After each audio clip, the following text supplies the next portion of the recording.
नमस्कार बच्चों, हमारे चैनल पर आपका स्वागत है। अगर आप हमारे चैनल पर पहली बार आए हैं तो इसे जरूर सब्सक्राइब करें और नई वीडियो की नोटिफिकेशन के लिए बेल बटन जरूर दबाएं।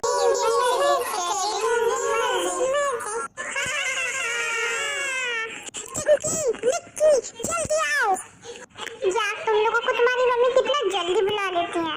हाँ यार, तुम लोगों को तो खेलने में नहीं होता कोई आराम से। तुम दोनों दुख से मत जाओ जल्दी। अरे टिंकी आते हो कि ना उधर?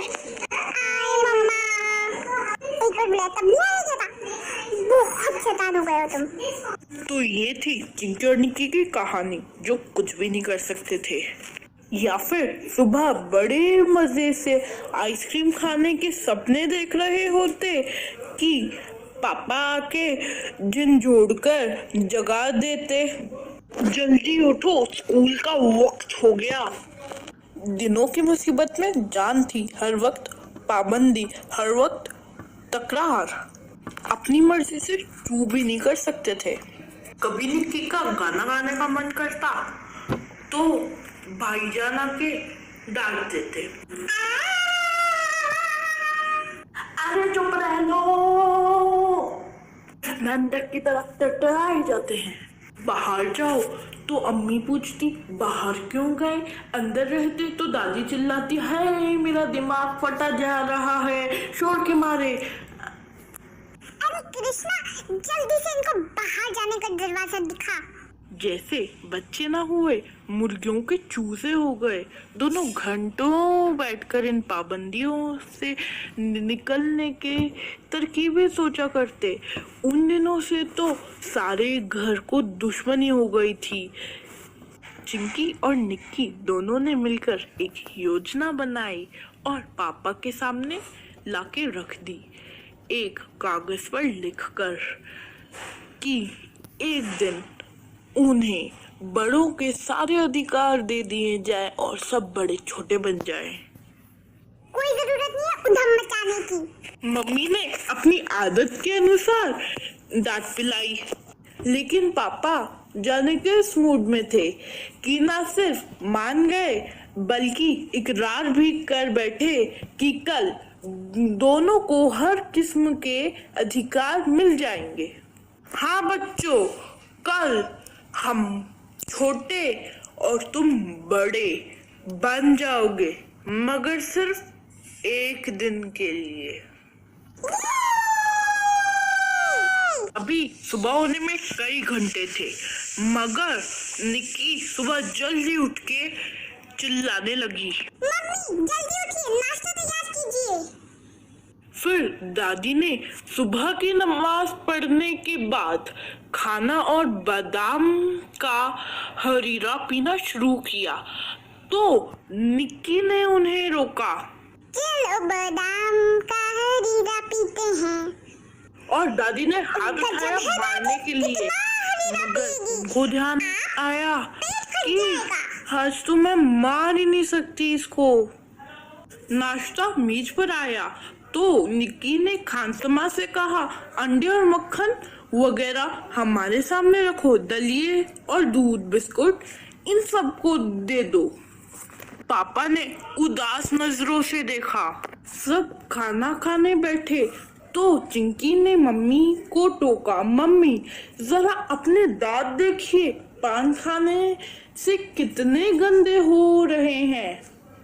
मैं तो दांत मान चुकी हूँ। मम्मी ने टालना चाहा। फिर चिंकी कहती है, नहीं चलिए उठिए। मम्मी गुस्से से तरबतर हो चुकी थी, मगर चिंकी ने जबरदस्ती कंधा पकड़कर उन्हें उठा दिया। मम्मी को गुस्सा खाने में जाते देखकर सब हंस पड़े, जैसे रोज सलीम को जबरदस्ती भगा के हंसते थे। फिर वह पापा की तरफ देखती, जरा पापा की तरफ देखिए, कल कपड़े पहने थे और आज कितने मैले कर दिए। आखिर पापा के लिए कितने कपड़े बनवाए। यह सुनकर पापा हंसने लगे।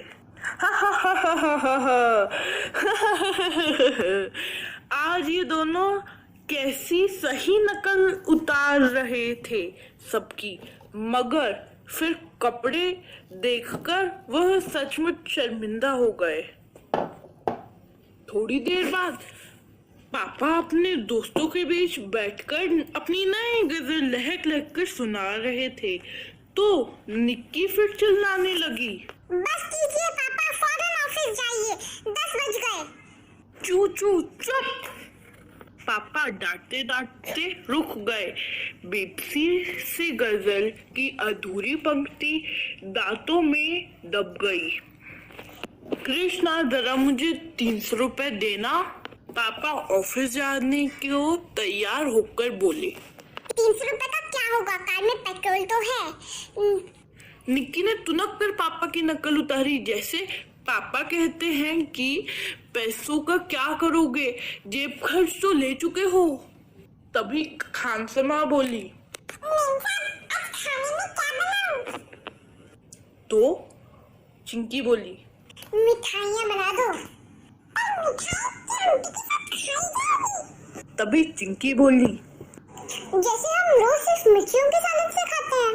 फिर अगले दिन चिंकी की नींद खुली और बोलने लगी, माँ। फिर उसको ध्यान आया, अरे यार, आज तो हमारी बादशाहत खत्म हो गई।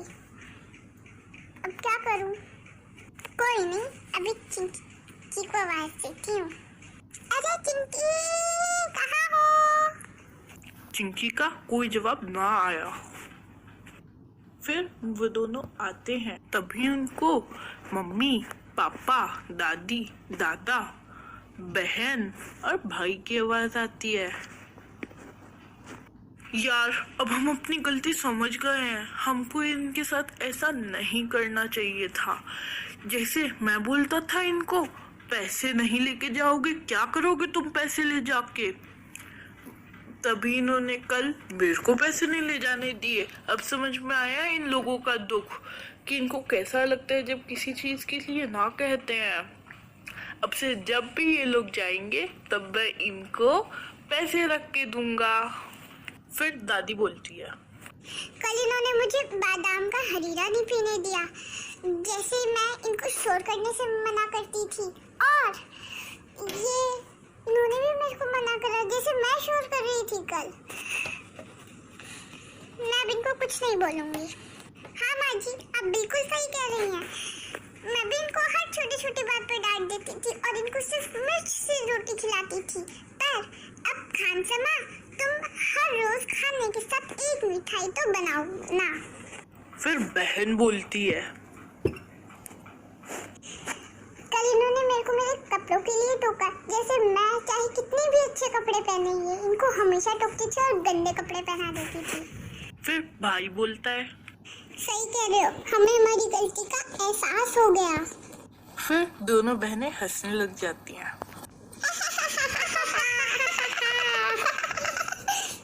फिर घर वालों को लगता है कि ये लोग उठ गए। हमें तो आज सुबह उठाना ही नहीं चाहा। फिर टिंकी और मिंकी जाते हैं बोलते हैं, हाँ मम्मी, अब आप लोगों को समझ आ गया हमको कैसा लगता है जब आप हमारे को किसी चीज के लिए मना करते हैं। तो अब हम अच्छे से जी सकते हैं, अब मजे करेंगे सब लोग। फिर सारे हंसने लग जाते हैं। तो दोस्तों, आपने इस कहानी से क्या सीखा? मैं बताती हूँ। मैंने इस कहानी से सीखा कि कभी हमें हुक्म नहीं चलाना चाहिए, सबकी मनमानी होनी चाहिए और मना करने से पहले 100 बार सोचना चाहिए, नहीं तो ये हाल हो जाएगा। वीडियो आपको पसंद आया है तो लाइक कीजिए, अपने दोस्तों के साथ शेयर कीजिए और अभी तक आपने हमारे चैनल को सब्सक्राइब नहीं किया है तो प्लीज हमारे चैनल को सब्सक्राइब कीजिए। शुक्रिया। अगर आप ऐसी ही अच्छी वीडियोस देखना चाहते हैं तो मेरे चैनल को सब्सक्राइब, शेयर एंड लाइक